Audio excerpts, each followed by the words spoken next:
Hello friends, a warm welcome to all of you in my YouTube channel Akhilesh education centre. This is Akhilesh Kumar.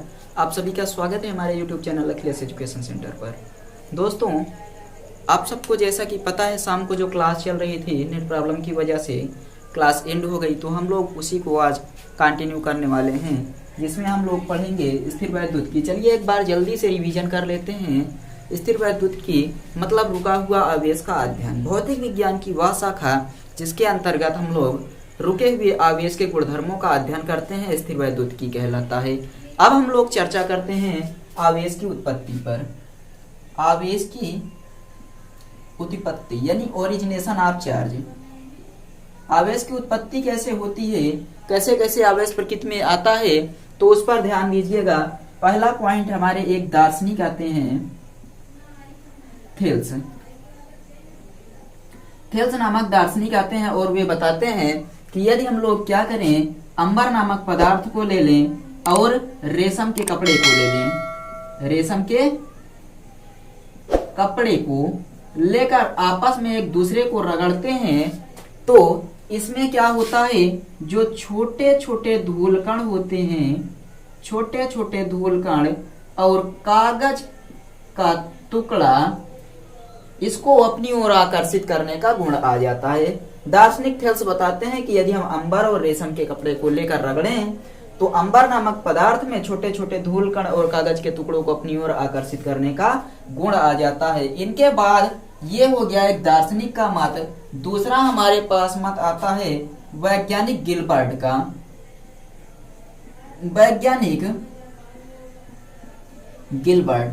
वैज्ञानिक Gilbert बताते हैं कि उपरोक्त गुण सिर्फ अंबर नामक पदार्थ या रेशम के कपड़े में ही नहीं, बल्कि जो प्लास्टिक की छड़ होती है, प्लास्टिक की छड़, या फिर साथ ही साथ आप लोग कह सकते हैं कि अंबर नामक पदार्थ या रेशम के कपड़े पर ही नहीं, बल्कि प्लास्टिक की छड़ हो जाए, कांच की छड़ हो जाए, इन सब पर भी यह गुण उत्पन्न होता है।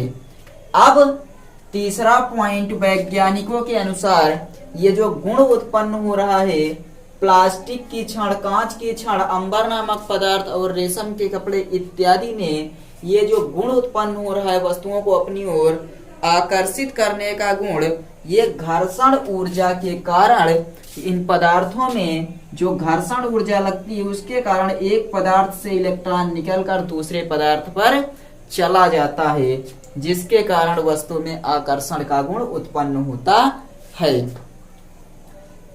क्यों? घर्षण ऊर्जा के कारण जब एक पदार्थ से इलेक्ट्रॉन निकलकर दूसरे पदार्थ में जाएगा, तभी यहाँ पर आकर्षण का गुण उत्पन्न होता है।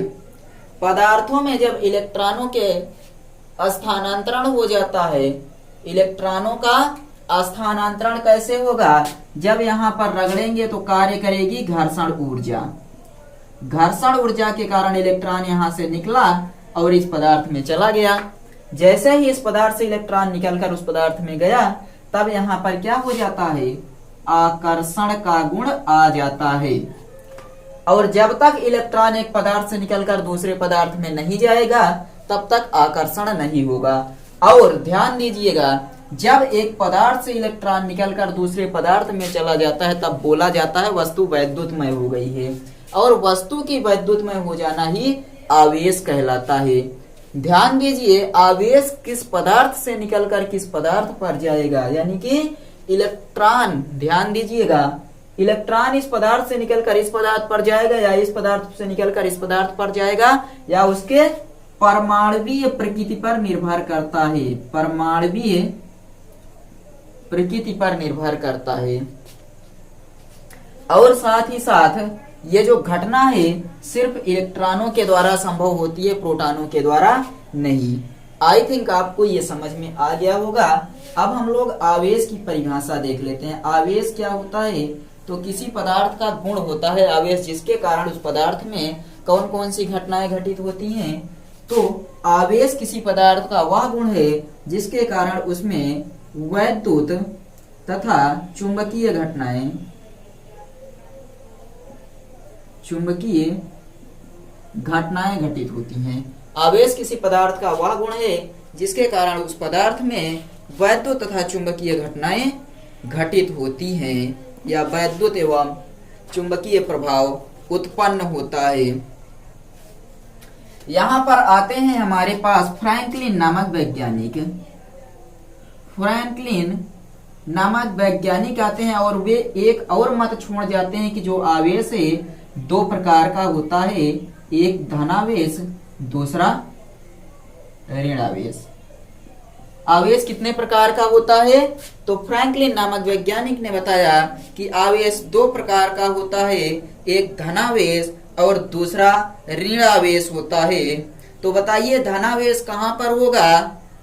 तो दो चीजें होता है, एक ऋणावेश और दूसरा धनावेश।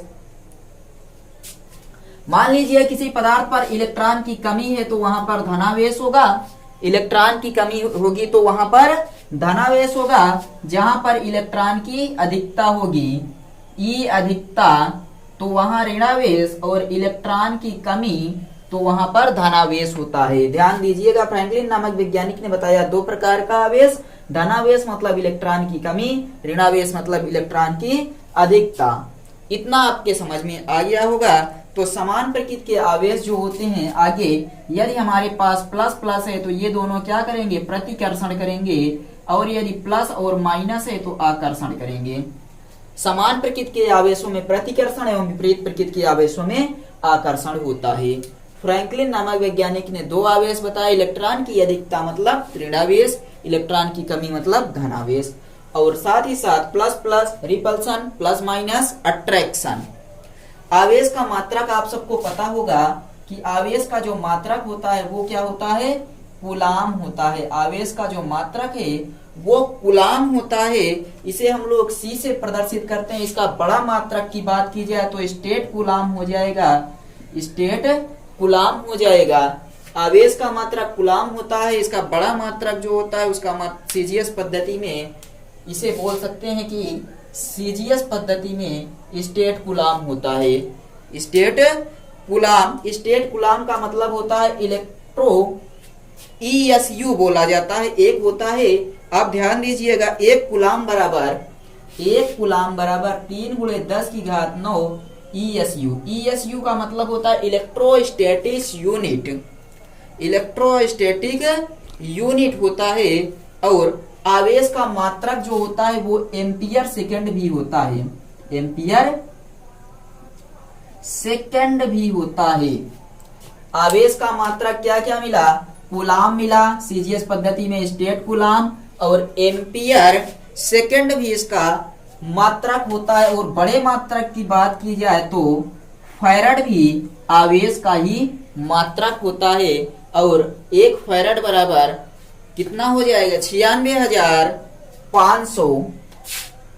एक फैराड बराबर 96,500 कूलाम होता है। एक फैराड बराबर 96,500 कूलाम। आवेश का मात्रक कूलाम, सीजीएस पद्धति में स्टेट कूलाम, एम्पियर सेकंड भी इसका मात्रक, बड़ा मात्रक फैराड। एक फैराड बराबर 96,500 कूलाम।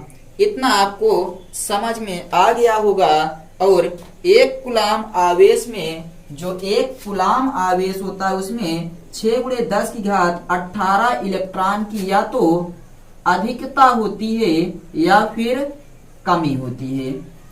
यदि कहीं पर एक कूलाम आवेश की कमी है तो आप वहां बोलेंगे 6 × 10⁸ इलेक्ट्रॉन जो हैं वो क्या है? कम है। एक कूलाम आवेश में 6 × 10⁸ इलेक्ट्रॉन या तो अधिक होंगे या तो कम होंगे। और आवेश उत्पन्न करने की विधियां, आप लोगों को जब क्वेश्चन बोला गया था, एक क्वेश्चन दिया गया था तो आप लोगों ने गलत कर दिया था। यहाँ देखिए, आवेश उत्पन्न करने की विधियां आप लोग यहाँ पर पढ़ते हैं और किसी बच्चे ने लिखा था कि आवेश को ना तो उत्पन्न किया जा सकता है और ना ही नष्ट किया जा सकता है, जो कि गलत है। आवेश उत्पन्न करने की 3 विधियां हैं। उत्पन्न करने की जो विधियां हैं वो 3 विधियों द्वारा आवेश उत्पन्न किया जाता है। एक होता है घर्षण विधि द्वारा, चालन विधि द्वारा और प्रेरण विधि द्वारा। 3 कौन कौन सी विधियां हैं? तो एक है चालन विधि, दूसरा घर्षण विधि और तीसरा घर्षण है और तीसरा है प्रेरण विधि द्वारा आवेश उत्पन्न करने की तीन विधियां। चालन विधि मतलब एक वस्तु को दूसरे में टच करा दें तब आवेश उत्पन्न हो जाए। घर्षण होता है कि एक वस्तु को दूसरे से रगड़ने पर जब आवेश उत्पन्न हो। और प्रेरण का मतलब होता है बिना टच किए दूर से ही आवेश उत्पन्न हो जाए। तो ये आवेश उत्पन्न करने की विधियां हैं। आई थिंक आप सबको इतना तो क्लियर हो गया होगा। अब हम लोग फंडामेंटल चार्ज पर बात कर लेते हैं। फंडामेंटल चार्ज होता है जिसे हम लोग बोलते हैं मूल आवेश।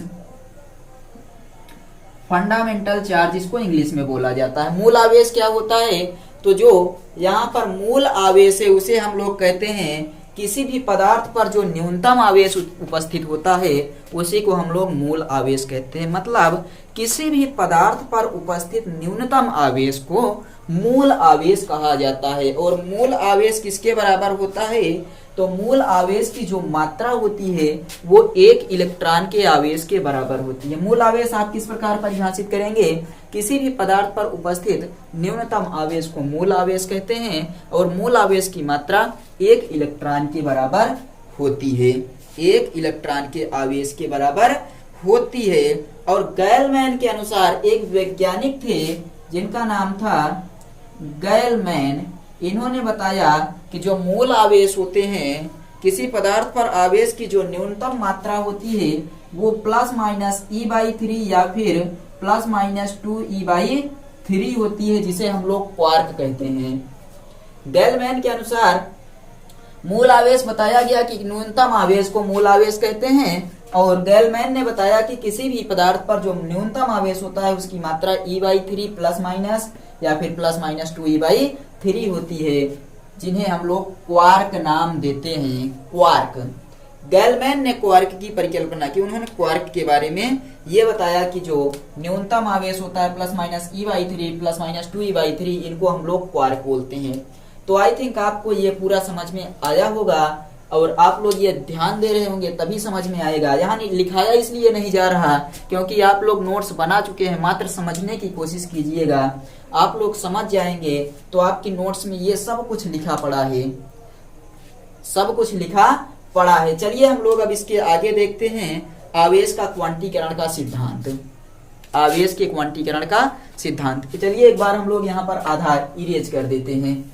आवेश के क्वांटीकरण का सिद्धांत क्या होता है आप लोग एक बार कमेंट करके बताइएगा कि जो आवेश है उसके क्वांटीकरण का सिद्धांत आप लोग किस प्रकार परिभाषित करेंगे। लिखिए आवेश का क्वांटीकरण सिद्धांत। क्वांटीकरण सिद्धांत में क्या होता है? तो किसी भी कण पर आवेश की मात्रा सदैव इलेक्ट्रॉन के पूर्ण गुणज के रूप में होती है। किसी भी कण पर जो आवेश की मात्रा होती है वो सदैव इलेक्ट्रॉन के पूर्ण गुणज के बराबर होती है। आवेश की मात्रा, किसी भी पदार्थ पर जो आवेश की मात्रा है वो इलेक्ट्रॉनों के पूर्ण गुणज के बराबर होती है। समझ पा रहे हैं या नहीं बताइए? किसी भी पदार्थ पर इलेक्ट्रॉन जो मात्रा में होते हैं वो पूर्ण गुणज के रूप में होते हैं, जहां n बराबर 1 2 3 इसी क्रम में बढ़ते हुए चले जाएंगे। तो इलेक्ट्रॉन पूर्ण गुणज के रूप में किसी भी आवेश पर उपस्थित होते हैं, यानी कि किसी भी कण पर जो आवेश की मात्रा होती है इलेक्ट्रॉनों के पूर्ण गुणज के रूप में होती है। इसे ही आवेश के क्वांटीकरण का सिद्धांत कहा जाता है। तो आई थिंक आप सबको क्वांटीकरण का सिद्धांत समझ में आया होगा। Quantization theory of charge. Quantization theory of charge, आवेश के क्वांटीकरण का सिद्धांत। किसी भी कण पर जो आवेश की मात्रा होती है वो इलेक्ट्रॉनों के पूर्ण गुणज के रूप में होती है, जिसे हम लोग आवेश के क्वांटीकरण का सिद्धांत कहते हैं। तो आई थिंक आप सब इसको समझ पा रहे होंगे। और साथ में अब आगे आ जाता है आवेश संरक्षण का सिद्धांत। आवेश संरक्षण का सिद्धांत।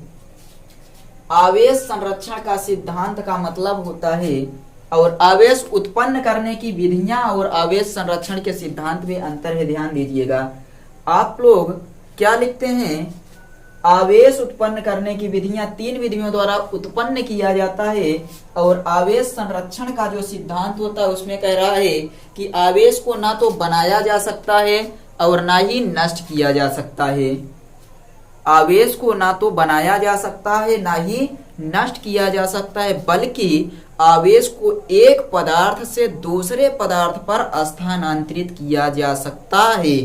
इसे ही आवेश संरक्षण का सिद्धांत कहते हैं। क्या समझ में आया बताइए? आवेश को ना तो बनाया जा सकता है और ना ही नष्ट किया जा सकता है, इसे केवल एक पदार्थ से दूसरे पदार्थ पर स्थानांतरित किया जा सकता है। इसे ही आवेश संरक्षण का सिद्धांत कहते हैं। आवेश संरक्षण के सिद्धांत के बाद हम आ जाते हैं कूलाम का नियम देखते हैं। Coulombs law. कूलाम का नियम आप सबको कंप्लीट होगा, लेकिन आप लोग रिवाइज कर लीजिए। कूलाम का नियम होता है दो आवेशों के बीच लगने वाले आकर्षण बल अथवा प्रतिकर्षण बल को हम लोग क्या कहते हैं? यहाँ पर कूलाम का नियम जो लागू होगा वो कहाँ पर लागू होता है? तो दो स्थिर बिंदु आवेशों के बीच लगने वाले आकर्षण और प्रतिकर्षण बल को ही हम लोग क्या बोलते हैं? कूलाम का नियम यहीं पर लागू होता है। मान लीजिए दो आवेशों के बीच लगने वाले आकर्षण और प्रतिकर्षण बल, दो आवेश हमारे पास हैं Q1 Q2, इनके बीच लगने वाला आकर्षण बल अथवा प्रतिकर्षण बल समान प्रकृति के होंगे तो प्रतिकर्षण, विपरीत प्रकृति के होंगे तो आकर्षण। तो लगने वाला आकर्षण अथवा प्रतिकर्षण बल, इनके बीच की जो दूरी होती है उसके वर्ग के अनुक्रमानुपाती होता है, तथा साथ ही साथ दोनों आवेशों की मात्राओं के गुणनफल के अनुक्रमानुपाती होता है। इसे ही कूलाम का नियम कहते हैं। पहले क्या बताया गया? दो स्थिर बिंदु आवेशों के बीच लगने वाला आकर्षण अथवा प्रतिकर्षण बल दोनों आवेशों की मात्राओं के गुणनफल के अनुक्रमानुपाती तथा दोनों आवेशों के बीच की दूरी के वर्ग के व्युत्क्रमानुपाती होता है। दोनों नियमों को मिला देंगे तो हमें प्राप्त हो जाएगा Q1 Q2 अपान R स्क्वायर, और इस कांस्टेंट को हटाएं, यहाँ पर हम लोग प्रोपोर्शनल के मार्ग को हटाएंगे तो हमें एक कांस्टेंट वैल्यू प्राप्त होगी जिसे हम लोग बोलते हैं 1/4 पाई एप्सिलॉन नॉट, यदि कोई माध्यम है के Q1 Q2 अपान R स्क्वायर, और यहाँ पर हो जाएगा न्यूटन। कूलाम का नियम कहता है दो स्थिर बिंदु आवेशों के बीच लगने वाला आकर्षण अथवा प्रतिकर्षण बल F दोनों आवेशों की मात्राओं के गुणनफल के अनुक्रमानुपाती तथा दोनों आवेशों के बीच की दूरी के वर्ग के व्युत्क्रमानुपाती होता है। दोनों नियमों को मिला देने पर हमें जो प्राप्त होता है वही न्यूटन का कूलाम का नियम हो जाता है, और F बराबर न्यूटन है। तो आई थिंक आपको समझ में आया होगा, जहां 1/4 पाई एप्सिलॉन नॉट एक अनुक्रमानुपाती नियतांक है। और आप लोग अब इसके बारे में कुछ पॉइंट्स लिख लीजिए, इसके बारे में कुछ पॉइंट्स लिख लीजिए, नोट पॉइंट में करके समझ लीजिए कि जो कूलाम का नियम होता है वो सिर्फ स्थिर बिंदु आवेशों के लिए मान्य होता है, बड़े और गतिशील आवेशों के लिए नहीं। मतलब कूलाम का जो नियम होगा वो स्थिर बिंदु आवेशों के लिए सत्य होता है, स्थिर बिंदु आवेशों के लिए सत्य होता है, बड़े व गतिशील आवेशों के लिए नहीं। दूसरा नियम आप क्या लिखेंगे? नोट पॉइंट में पहला है कि ये जो नियम लागू होगा वो स्थिर बिंदु आवेशों के लिए, रुके हुए बिंदु आवेशों के लिए लागू होता है, ना कि गतिशील बिंदु आवेश के लिए। दूसरा पॉइंट आप लिखेंगे 1/4 पाई एप्सिलॉन नॉट एक अनुक्रमानुपाती नियतांक है जिसका मान 9 × 10⁹ न्यूटन मीटर स्क्वायर प्रति कूलाम स्क्वायर होता है। 1/4 पाई एप्सिलॉन नॉट एक अनुक्रमानुपाती नियतांक है जिसका मान होता है 9 × 10⁹ न्यूटन मीटर स्क्वायर प्रति कूलाम स्क्वायर। तीसरा पॉइंट, एप्सिलॉन नॉट को हम लोग निर्वात की वैद्युतशीलता कहते हैं। एप्सिलॉन नॉट को हम लोग क्या कहते हैं? तो निर्वात की वैद्युतशीलता, निर्वात की वैद्युतशीलता। इसका मात्रा को, ये जो निर्वात की वैद्युतशीलता है एप्सिलॉन नॉट बराबर होता है 8.85 × 10⁻⁻12 कूलाम स्क्वायर प्रति न्यूटन मीटर स्क्वायर। ध्यान दीजिएगा दोनों में अंतर है। 1/4 पाई एप्सिलॉन नॉट बराबर 9 × 10⁹ न्यूटन मीटर स्क्वायर प्रति कूलाम स्क्वायर, मतलब न्यूटन मीटर स्क्वायर प्रति कूलाम स्क्वायर, और एप्सिलॉन नॉट बराबर 8.85 × 10⁻⁻12 कूलाम स्क्वायर प्रति न्यूटन मीटर स्क्वायर। दोनों विपरीत है, ध्यान दीजिएगा। आप लोगों ने यहाँ पर मिस्टेक किया था, इस मात्रक का उल्टा यहाँ पर लिखा गया है, ये ध्यान देने योग्य बात है। निर्वात की वैद्युतशीलता किसे कहते हैं? तो निर्वात में रखे गए जो दो बिंदु आवेश निर्वात में रखे जाते हैं, मान लीजिए हम इन दोनों बिंदु आवेशों को निर्वात में रख देते हैं, तो इनके बीच जो बल कार्य कर रहा है, आकर्षण और प्रतिकर्षण बल, निर्वात के जिस गुण के कारण कार्य कर रहा है, मतलब समझिए ध्यान से, मान लीजिए इसको हम लोग रख देते हैं निर्वात में, दोनों आवेशों के यदि हम लोग निर्वात में रख दें तो इन दोनों के बीच लगने वाला आकर्षण और प्रतिकर्षण बल निर्वात के जिस गुण पर निर्भर करता है उसे हम लोग निर्वात की वैद्युतशीलता कहते हैं, और माध्यम की वैद्युतशीलता को हम लोग एप्सिलॉन अकेले बोलते हैं। एप्सिलॉन नॉट क्या होता है कि निर्वात में रखे गए दो बिंदु आवेशों के बीच लगने वाला आकर्षण और प्रतिकर्षण बल निर्वात के जिस गुण पर निर्भर करता है उसे निर्वात की वैद्युतशीलता कहते हैं। और मान लीजिए कि यही दोनों आवेश किसी माध्यम में रख दिए जाते हैं, Q1 और Q2 किसी माध्यम में रख दिए जाते हैं, तो इनके बीच लगने वाला आकर्षण और प्रतिकर्षण बल इस माध्यम के जिस गुण पर निर्भर करेगा उसे हम लोग माध्यम की वैद्युतशीलता एप्सिलॉन अकेले बोलेंगे। निर्वात में रखा जाएगा तो निर्वात की वैद्युतशीलता, किसी माध्यम में रखा जाएगा तो उस माध्यम की वैद्युतशीलता एप्सिलॉन नॉट कहते हैं।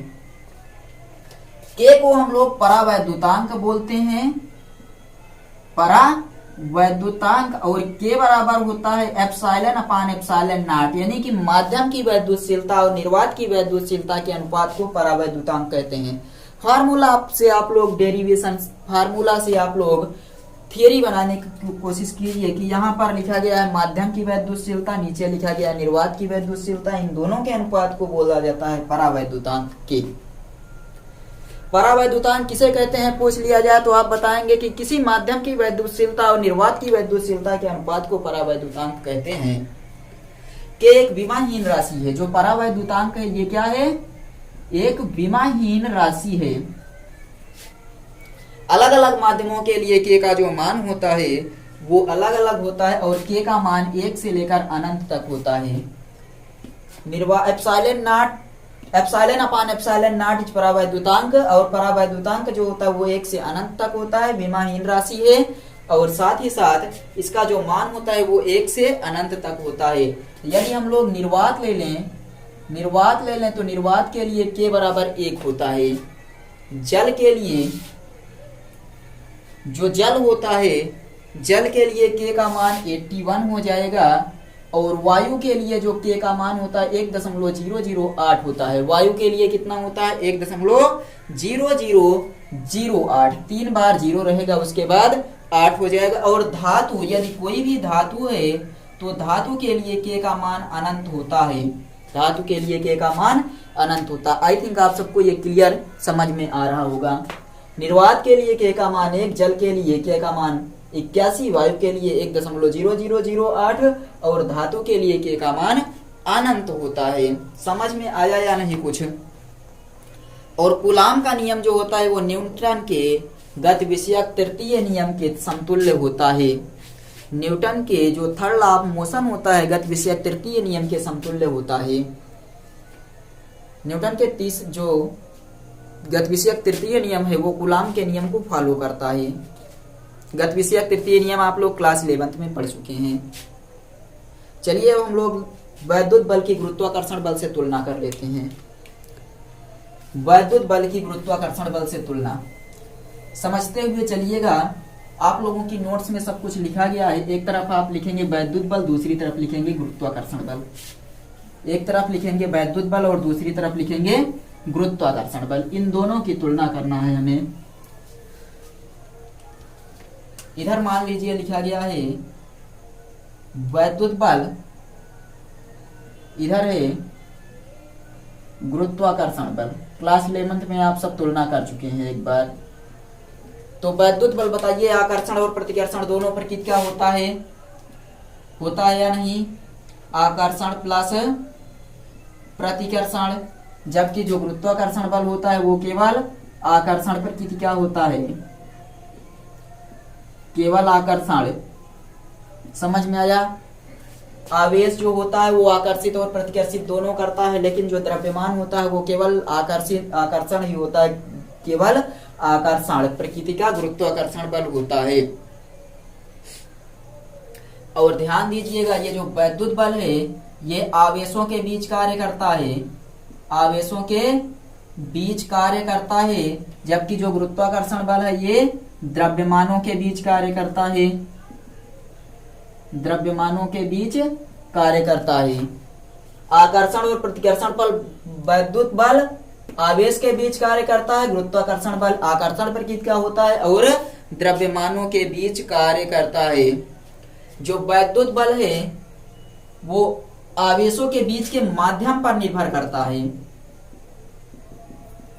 किस माध्यम में रखा गया है उस पर निर्भर होता है, लेकिन जो गुरुत्वाकर्षण बल होता है वो माध्यम पर निर्भर नहीं करता, द्रव्यमानों के बीच के माध्यम पर निर्भर नहीं होता है,